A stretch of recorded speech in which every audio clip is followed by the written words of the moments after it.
الرحیم وبہ نستعین۔ سامعین السلام علیکم ورحمۃ اللہ وبرکاتہ۔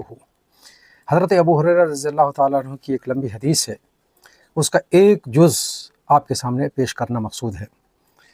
وہ روایت وہ فرماتے اللہ کے رسول صلی اللہ علیہ وسلم نے فرمایا، ما تواضع احد للہ الا رفعہ اللہ۔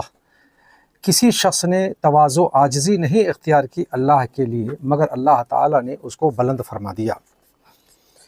تواضع، عاجزی، انکساری، بندگی، یہ وہ صفت ہے انسان کی جو اللہ تعالیٰ کو بہت زیادہ مطلوب ہے۔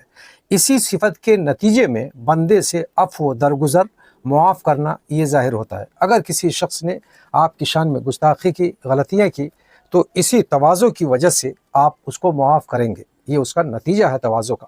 تو مختصر یہ کہ اللہ تعالیٰ کو بہت زیادہ تواضع پسندیدہ ہے اور بہت زیادہ اللہ تعالیٰ کو یہ محبوب ہے۔ اس لیے اللہ کے رسول صلی اللہ علیہ وسلم نے فرمایا ہے کہ جو شخص بھی اللہ تعالیٰ کے لیے تواضع اور عاجزی اختیار کرے گا تو اللہ تعالیٰ اس کے مرتبے کو بلند کر دے گا۔ کیا ہی اچھا ہو کہ ہم ایک بہت ہی مشہور و معروف اللہ والے ہی سے اس سلسلے میں کچھ مزید تفصیل سنتے ہیں۔ یعنی مولانا روم رحمۃ اللہ علیہ مثنوی شریف میں دفتر دوم میں فرماتے ہیں کہ ہر کجا دردے دوا آجا رود، ہر کجا فقرے نوا آجا رود۔ فرماتے ہیں کہ جہاں بھی درد ہوتا ہے، جہاں درد پیدا ہوتا ہے تو درد کی خصوصیت ہے کہ وہ دوا کو کھینچتی ہے۔ جب درد ہوتا ہے، آہ فغاں ہوتا ہے، تو اللہ تعالیٰ کی رحمت جوش میں آتی ہے اور پھر دوا کی طرف توجہ ہوتا ہے، دوا کو وہ کھینچ آتا ہے درد۔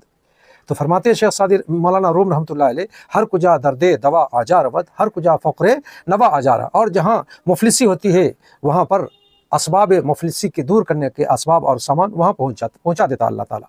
آگے فرماتے ہیں ہر کجا پستیس آب آجا رود، ہر کجا مشکل جواب آجا رود۔ جہاں پستی ہوتی ہے، جھکاؤ ہوتا ہے، وہاں پانی اگر آپ انڈے تو پستی کی طرف پانی جاتا ہے۔ تو ہر کجا پستیس آب آجا رود، ہر کجا مشکل، اور جس دماغ کے اندر سوالات پیدا ہوتے ہیں، مشکل سوالات، اللہ تعالیٰ وہاں اس مشکل سوالات کے جواب بھی اللہ تعالیٰ اس کو فراہم کر دیتا ہے، اس کے اسباب پیدا کر دیتے ہیں کہ اس کے مشکل سوالات کے جواب ملے۔ آگے فرماتے ہیں آب کم جو تشنگی آور بدست، تا بجوشد آبت از بالا و پست۔ بندے کو خطاب کر کے، انسان کو خطاب کر کے فرماتے ہیں مولانا روم رحمۃ اللہ علیہ، پانی تلاش مت کرو بلکہ اپنے اندر پیاس پیدا کرو۔ تشنگی آور بدست، تشنگی پیدا کرو۔ جب تمہارے اندر تشنگی پیدا ہوگی تو تمہارے اندر تڑپ پیدا ہوگی، تواضع پیدا ہوگی، آہوجاری پیدا ہوگی۔ تا بجوشت آبت از بالا و پست، تو اللہ تعالیٰ کی رحمت جوش میں آئے گی اور اللہ تعالیٰ تمہارے لیے پانی کا انتظام اوپر سے بھی کرے گا اور نیچے سے بھی کرے گا۔ اور آگے فرماتے آب رحمت بایدت رو پست شو، وہاں گاہ خور خمر رحمت مست سو۔ تجھے آب رحمت چاہیے، اگر تجھے آب رحمت چاہیے تو جاؤ اور پست شو، بس عاجزی، تواضع، بندگی اختیار کر لو۔ جب تم بندگی اختیار کر لو گے تو کیا ہو جائے گا، اللہ تعالیٰ تمہیں ایک ایسی، وہ کہتے ہیں خور خمر رحمت، ایسی رحمت کے شراب تمہیں اللہ تعالیٰ پلائے گا کہ اس رحمت کے شراب کے پینے کے بعد پھر تم کہیں ایک جگہ نہیں ٹھہرو گے، بلکہ تمہارا حال یہ ہوگا کہ پھر اللہ کی رحمت میں، اللہ کی عبادت میں، اللہ کی بندگی میں تم آگے بڑھتے جاؤ گے۔ اور جتنا آگے بڑھو گے اللہ کی بندگی میں، جتنا تواضع اختیار کرو گے، جتنا عاجزی اختیار کرو گے، وہ مقام اللہ تعالیٰ کی طرف سے توجہ کے بعد تمہاری طرف، تو تمہارا کیا ہوگا، رحمت اندر رحمت آیت تا بسر، رحمت اندر آیت رحمت تا بسر، سر سے پیر تک اللہ تعالیٰ کی رحمت تمہیں اپنے گھیرے میں لے لے گی، اپنے اندر سمو لے گی۔ برے کے رحمت فروما اے پسر، اے لڑکے، اے میرے جانے پہ در، اے میرے لختے جگر، اے میرے جان کے ٹکڑے۔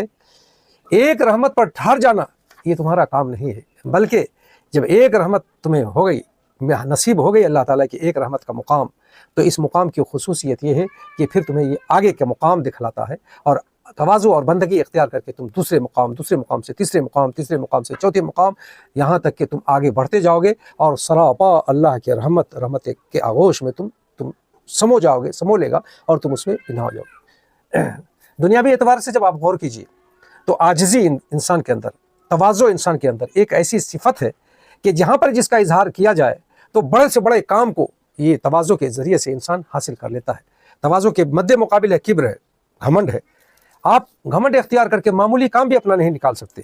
آپ نے دیکھا ہوگا، اگر آپ اسکول میں، مدرسے میں کہیں بھی پڑھے ہوں گے تو آپ نے دیکھا ہوگا کہ جو طالب علم، جو شاگرد تواضع اختیار کرتا ہے استاد کے سامنے، تو استاذ کی خصوصی نظر اس کی طرف ملتفت ہوتی ہے، اور پھر اس کے اوپر علم کی وہ گرہیں کھولتا ہے استاذ کہ اس کے اندر ایسی صلاحیت پیدا کر دیتا ہے استاذ کہ اس کی وجہ سے بڑے بڑے علم کے گویا باب اس کے لیے کھل جاتے ہیں، اور وہ علم کے میدان میں ترقی کرتا ہی جاتا ہے۔